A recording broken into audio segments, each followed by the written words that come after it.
Hello again, awesome students. This is Dee here, and we're going to start a unit on poetry. And where we're starting with is reviewing literary devices. For some of you, this might be new. For others, this may be review. Our essential question for this lesson is, what is poetry? And what are some techniques used in poetry? What are some different types of poetry? The objective for this lesson is to discuss the genre and identify some literary techniques used in poetry. We're also going to learn how to read a poem, interpret a poem, and evaluate a poem. And then eventually you guys are going to actually write poems.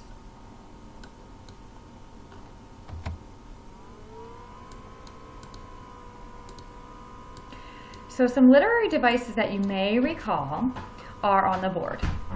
We have simile, metaphor, alliteration, personification, imagery, mood, meter, onomatopoeia, rhyme, rhyme scheme, stanza, and symbol. These are all devices that you should have mastery of by the time you finish this year. Just kind of do a self-check with yourself right now. How many of those you know? How many of those you might need to know? Maybe write them down, pause the video and write them down, and we can talk about those individually. One of the literary devices I really want to focus on throughout this unit is imagery. Imagery is when an author or writer appeals to your senses. As you guys know, you have 5 senses. You have taste, touch, smell, hear, and see. When you're referring to something and the sound of something, we don't call it hearing imagery. We actually have a little formal word for that, which is called auditory imagery. An example of that would be, the sound of the birds chirping was music to my ears. I'm the author and I'm speaking of the sound of the birds chirping. So therefore I'm giving you an image of something from an auditory perspective. If you're talking about how something tastes, the warm, gooey, chocolatey, chewy taste of cookies, that's called gustatory imagery. It's a harder word. Look at that word right there, gustatory imagery. So that would be when an author writes about the taste of something. When an author describes the way something looks, the fall colors of the trees, the birds sitting on the wire, any type of visual, the snow falling softly, anytime it's describing something you can see with your eyes, it's called visual imagery.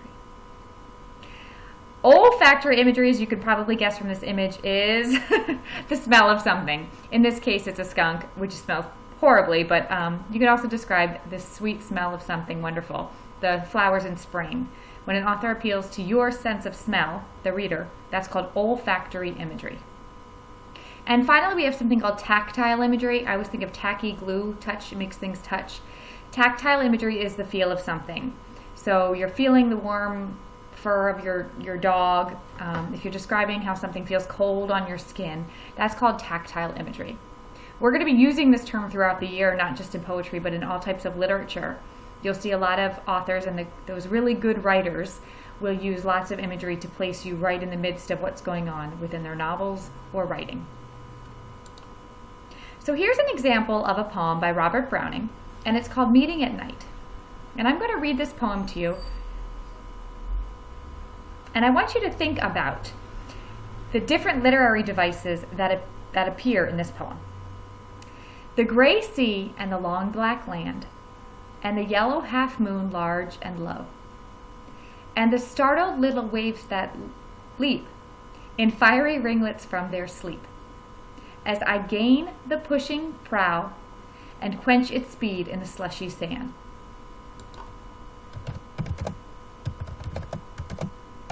I have this poem memorized. Then a warm mile of swarm-scented, sea-scented beach, 3 fields to cross till a farm appears.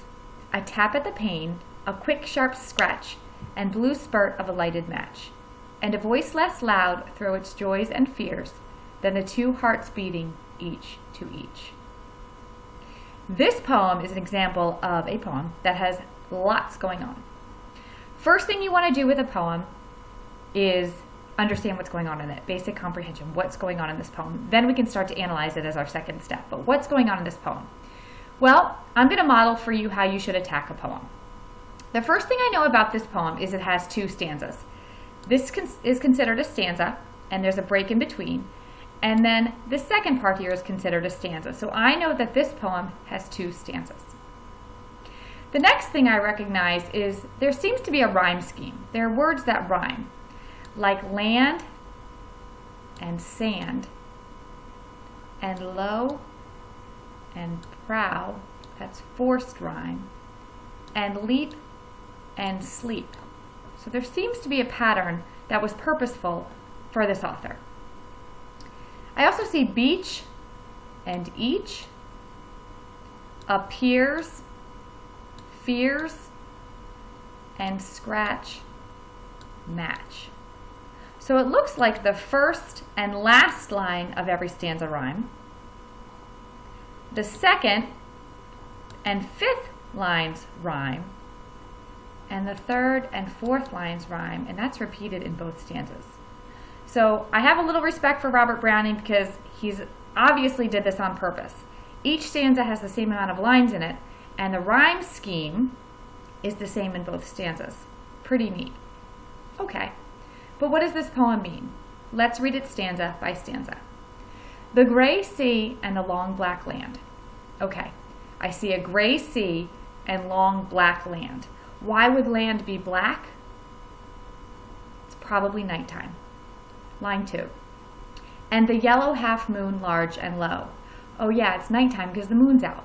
It's a large moon, but it's half moon and it's hanging low. So evening must have just started if it's not that high in the sky. And the startled little waves that leap. Okay, if waves are leaping and they're startled, they were probably sleeping. Oh, the next line, and fiery ringlets from their sleep. So the waves were sleeping. It is nighttime. I'm confirming that. As I gain the cove with pushing prow. I'm not sure what it means to gain a cove, and I'm not sure what pushing prow means, but I know that pushing prow is PP, and that's alliteration. And gaining the cove with pushing prow, I'm not quite sure about that line. I'll go on to the next one. And quench its speed in the slushy sand. So I've stopped the speed of something in slushy sand. Well, if I'm in the water and I'm gaining the cove, a cove is like a place that you hide under, like a cave almost, only in water. So gaining the cove, I must be rowing a boat and pushing the prow. The prow is the front of a boat. So I'm gaining the cove with pushing prow. I'm over water somehow, moving. And quench its speed in the slushy sand. I've arrived somewhere and my boat has stopped. Okay, I kind of get what's going on. Stanza 2. Then a mile of warm sea-scented beach. Okay, there's a mile of beach and it smells good. There's that imagery. 3 fields to cross till a farm appears. I see 3 fields. So this person's got a mile and 3 fields and then sees a farm. A tap at the pane. The quick, sharp scratch. Well, the word pain there, I know it's owie pain, but that's not that spelling of that word pain. So a tap at the pane must mean window pane. That's that pain. A tap at the pane, and a quick, sharp scratch, and blue spurt of a lighted match. Oh, this person lit a match. You know how you scratch a match? That must be what's going on here. And a voice less loud through its joys and fears. So there's a voice suddenly. Then the 2 hearts beating each to each. I get it. This person did all of this to see someone. If their hearts are beating each to each, they were really happy to see each other. So someone must have gone and done all of this traveling to go see someone he or she loves. All right, if you need to pause there, go ahead. This is a little bit of a longer lesson just so I can give you guys some momentum here. So what I want to do now is point out the imagery. We talked a little bit about imagery and we talked a little bit about devices. I want to go back to those imagery terms. Sound, taste, sight, smell, and touch. Let's see what we see here in terms of literary devices of imagery. Gray sea and long black land. That's visual imagery. The yellow half moon large and low. Visual imagery. Startled little waves that leap. I can see the waves leaping. That's visual imagery again. In fiery ringlets from their sleep. If they're fiery ringlets, that's again visual imagery. This author or poet uses a lot of visual imagery. As I gain the cove with pushing prow. If you're pushing something, gotta go back to my terms here. That's touch, that's tactile imagery. And quench its speed in the slushy sand. Well, slushy sand would be touch too, so that must be tactile imagery. Second stanza. A mile of warm sea-scented beach. If it smells, then it's got to be olfactory. C, scented, I can smell the ocean. 3 fields to cross till a farm appears. Well, if the farm appeared, it must be visual imagery because I can see it. A tap at the pane. I can hear the tap of the pane. That must be auditory imagery. A quick, sharp scratch. I can hear the scratch, so that's auditory as well. And blue spurt of a lighted match. Well, you wouldn't know something was blue unless you could see it. So that must be visual imagery. And a voice less loud through its joys and fears. A voice would be something you hear, so that would be auditory imagery. Then the 2 hearts beating each to each. Well, if you can feel those hearts beating each to each, that must be tactile imagery. Okay, I think I've understood imagery. Now what I want you guys to do is think of other literary devices. What's the mood of this poem? Is it a happy poem or a sad poem? You guys can answer that one. How about rhyme? We talked about rhyme at the beginning. There's definitely a rhyme pattern. We talked about stanzas.